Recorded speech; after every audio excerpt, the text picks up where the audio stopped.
Привет! Я это кушать буду, а вы это слушать. Сегодня не буду напрягать зрителей тестами на запись, а знакомимся с новой моей покупкой. Это 9 аудиокассет, выпущенных на японский рынок с 1978 по 1998 год. Итого 4 аудиокассеты Sony, 3 кассеты TDK, 1 Axia и 1 KIP. Как совершенствовались кассеты в течение тех 20 лет? Смотрим. С лентой начального уровня в линейке 1978 года была популярная, в том числе и в Советском Союзе, аудиокассета Sony CHF. Этот экземпляр для японского пользователя. В моей коллекции это вторая такая модель, но на этот раз 60-минутка. Но эта кассета более поздней версии, где-то года 80-го. Оцениваем состояние. Подкассетник в хорошем состоянии, не сбит, не крашен, не царапан. Он брендированный. В этом раннем варианте, всего за 5 лет производства, модель CHF имела 5 версий. На футляре стоперы в виде креста в окружности. Фронтальная сторона имеет заворот в форме трапеции. Вкладыш идеально чистый, японский. Корпус кассеты прозрачный, но тонированный в рыжий цвет. Он имеет оригинальную фактуру из мелких квадратиков. Блокираторы записи и штамп серийного номера здесь присутствуют. При тряске кассеты издает звенящий металлический дребезг. У 60-минутной кассеты 1978 года имеется розовая вставочка, потом такой же розовый ракорд, но уже прозрачный. И магнитная лента матового черного цвета, как в кассетах этого бренда 1970-х годов. Также в этом раннем варианте модели CHF имела непрозрачные антифрикционные прокладки. В общем-то, лента, как и вся кассета в сборе, в приличной кондиции.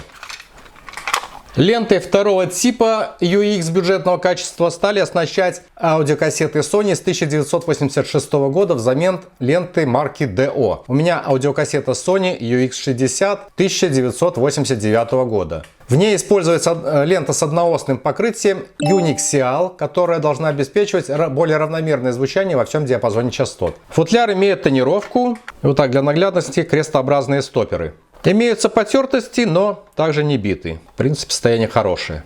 Вкладыш с разворотом чистый. Принадлежности к японскому рынку здесь не проявляется. Надписи на английском языке. Стикеры в комплекте мне не достались. Лента упрятана в серый разборный корпус с широким от края до края тонированным окном. Внизу слева есть тиснение литер, обозначающих сторону кассеты. Сверху ярлычки для записи тип второй ленты и штамп серийного номера. Принт с золотистой краской нанесен прямо поверх корпуса. Кассета позиционируется разработчиком как Digital Response, то есть цифровой отклик. Лента намотана на оригинальные катушки в цвет корпуса с розовыми элементами. Поскольку кассета на 60 минут, здесь стандартно используется розовая вставочка ракорда в начале, затем прозрачный ракорд и черная хромовая лента. И эта кассета имеет тот же корпус, что и однокодка Sony HFX, в данном случае на 90 минут, но с лентой первого типа, также японский рынок. Отличия минимальные. Поскольку здесь другой хронометраж ленты, то в оформлении используются синие элементы, а не розовые. Ну и здесь зеленая вставочка перед ракордом. Но корпуса абсолютно одинаковые, то есть на дизайне сэкономили. Ну и футляры у них абсолютно также одинаковые. В конце 1980-х взамен маркировки TDK-D вводят новую TDK-AE Acoustic Excellence. Акустически совершенная кассета с лентой с низким шумом и высоким уровнем отдачи. По параметрам она также уступает кассетам AD. Вот такая недорогая аудиокассета TDK-AE 90 с лентой первого типа стоит в начале линейки 1989 года. У нее имеется чистый прозрачный подкассетник с закругленными гранями и стоперами в виде значка Mercedes, ну а также тиснением имени бренда вот в этом углу. Вкладыш из плотной бумаги, яркий цветной, без надписей, только английский язык. Стикеры в комплекте мне не достались. Кассета имеет стандартный для модели D слегка тонированный прозрачный корпус, он разборный на 4 винтах, в середине винта нет. Блокираторы записи и серийный номер присутствуют. В том году в очередной раз поменялся дизайн кассеты, принт белой и красной красками нанесен прямо на корпус. Стандартные для кассеты первого типа на 90 минут красные фиксаторы ленты, но катушки здесь другие. Лента имеет слегка молочный ракорд и некий оттенок цвета ленты, который отличается от стандартного. Возможно, из-за фиолетового цвета подушечки мне кажется, что по ленте расплескалась синева. Но какой-то вот такой фиолетовый отлив здесь имеется. В 1991 году выходит на японский рынок серия аудиокассет Sony X. Лента в аудиокассете Sony X1 первого типа покрыта тонким слоем кобальта и уступала только модели ES, лидеру лент первого типа этого года. У меня кассета длительностью 60 минут. Она имеет слегка потертый тонированный подкассетник типа равностороннего Slim, в котором изнутри есть выемки под утолщение кассеты с обоих сторон и гравировка Sony вот в этом углу. И стоперы катушек в форме неравносторонних крестов. В него был вложен вкладыш с разворотом необычной формы. Он чистый, но принадлежность к японскому рынку здесь имеется. Корпус кассеты разборный, сверху и снизу имеются глухие черные поверхности, внизу слева имеется тиснение стороны кассеты, сверху присутствуют ярлычки записи и гравировка серийного номера. Между черными вставками очень большое тонированное окно, через которое видны черные катушки. Здесь очень скромный принт серым и серебристыми цветами нанесен прямо на корпус. Внизу окна можно прочитать Canvas Windows Half. И, наверное, только японскому пользователю интересно украшательство кассеты, самостоятельно сделанной наклейкой. Вот данная надпись как раз и означает, что данное окно можно использовать в качестве холста. А необычный разворот вкладыша как раз и является трафаретом для изготовления наклейки. Я воспользовался этим трафаретом и вырезал с цветной бумаги вот такую наклейку. Мне только не нравится, что она не на все окно. Ну, не совсем удачный подобрал цвет, но как есть, так есть. У 60-минутной кассеты в начале ленты имеется розовая вставочка, затем прозрачный раккорд и необычно темная для первого типа лента с покрытием кобальта. И, в общем-то, лента в хорошем состоянии. В общем, вот такая необычная, можно сказать, дизайнерская аудиокассета 1991 года Sony модель X первый тип.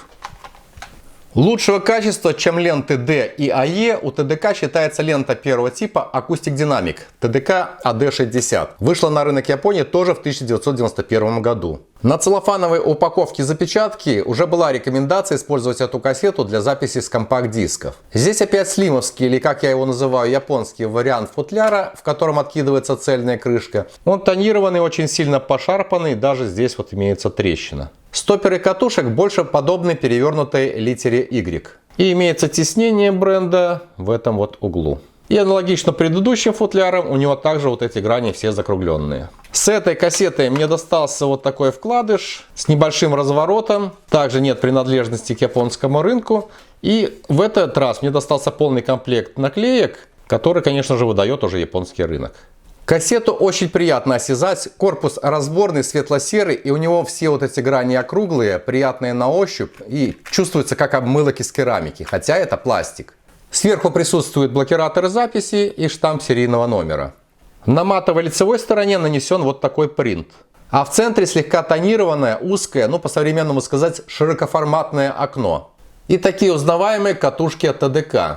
60-минутная кассета имеет слегка молочный раккорд с одиночными красными полосами. Далее белая склейка, и цвет ленты имеет красноватый оттенок, как у полированной мебели в 1980-х годах. Очень такая лаковая. Красивая кассета TDK AD60 1991 года, японский рынок. Под торговой маркой Axia JZ1 на 70 минут выпускалась в 1993 году для компании Fuji и только на японском рынке. Ее лента первого типа, как здесь указано, с двойным покрытием, позиционируется лучше, чем A1 Slim того же года, но уступает лентам PS, K, AU данного бренда. Слегка пошарпанный прозрачный корпус типа Slim перевертыш, у которого изнутри также имеются выемки под утолщение кассеты, но они как бы так снаружи здесь. С одной стороны здесь именно гравировка Axia Slim Case, а с обратной стороны на крышке по обеим сторонам гравировочка Open Open. Стоперы в футляре типа зигзагов. Вкладыш, достаточно плотная бумага, вот такой вот он японский и чистенький. Наклеек в комплекте нет. Необычного синего цвета кассета, на которой очень гармонично смотрится принт серебристой и золотистой красками. А рядом с литерой стороны есть рекламная фраза, которая переводится как «Присоединяйтесь к новому возрождению любителей музыки, которые умеют развлекаться и выбирают правильную аудиокассету». В середине фактурное прозрачное окно с арочным сужением внизу в центре. Корпус разборный. Я поклонник синего цвета, и мне очень нравится эта кассета со светло-серыми катушками, у которых темно-серые фиксаторы ленты.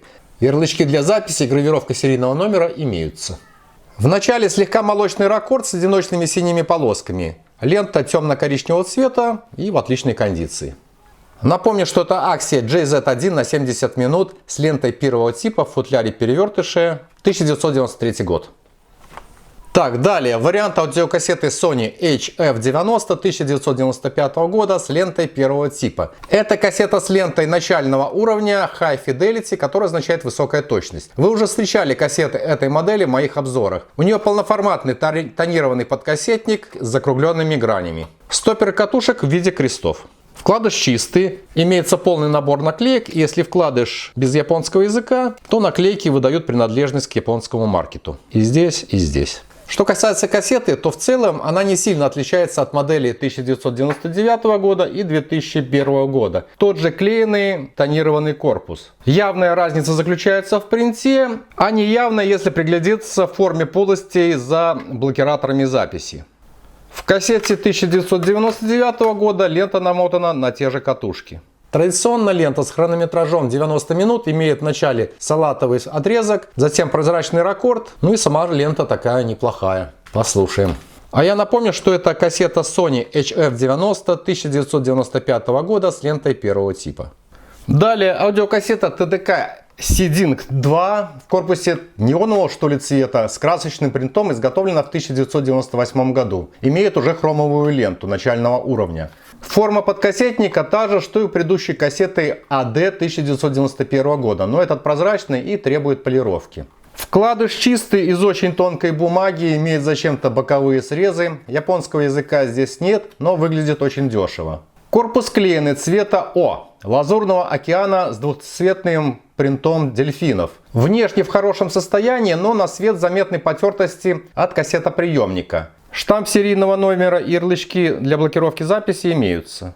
Полосатая фактура в нижней части корпуса кассеты в движении на свету подобно бьющимся о берег волнам. Здесь используются классические катушки ТДК.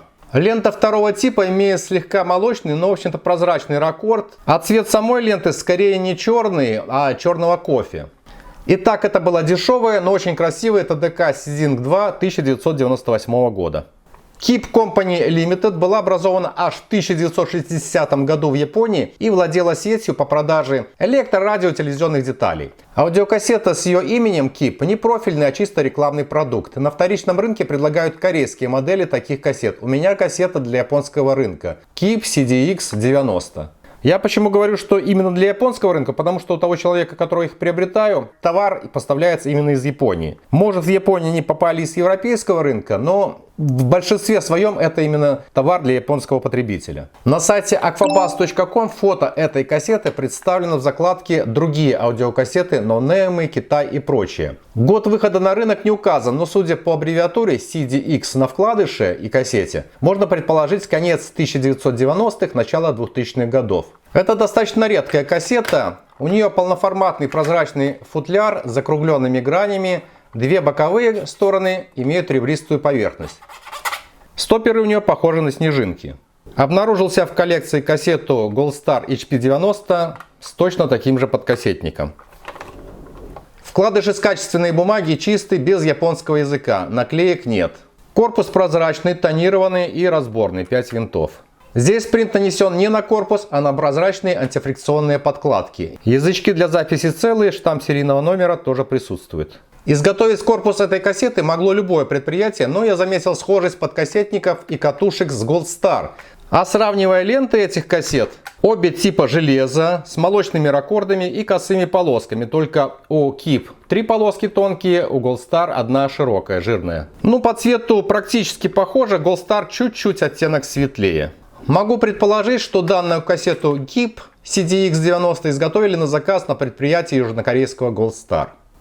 Все эти кассеты использовались гражданами Японии, поэтому практически на всех кассетах записи через микрофон с уроков музыки. Слушаем.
И только на этих двух кассетах контент отличается. На Sony CHF хоровое пение классической музыки.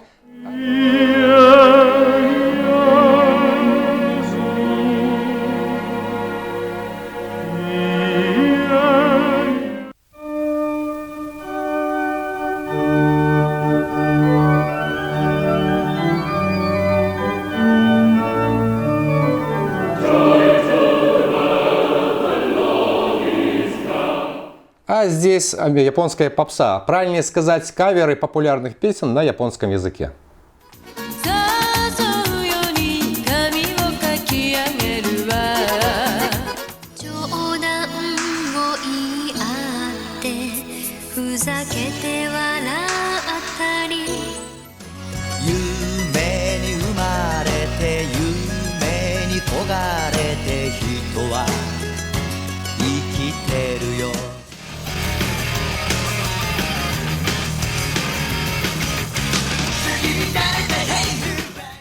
Ну что же, лично для меня все представленные аудиокассеты интересны. Рыжая Sony, любимая классика. Красавица вот такая синяя Axia. И бирюзовая TDK Seeding. Пожалуй, мрачной будет Sony X, но в неоригинальности дизайна ей не предъявишь. А свое мнение излагайте в комментариях, оценивайте это видео, подписывайтесь на канал, будьте здоровы и до встречи. Пока.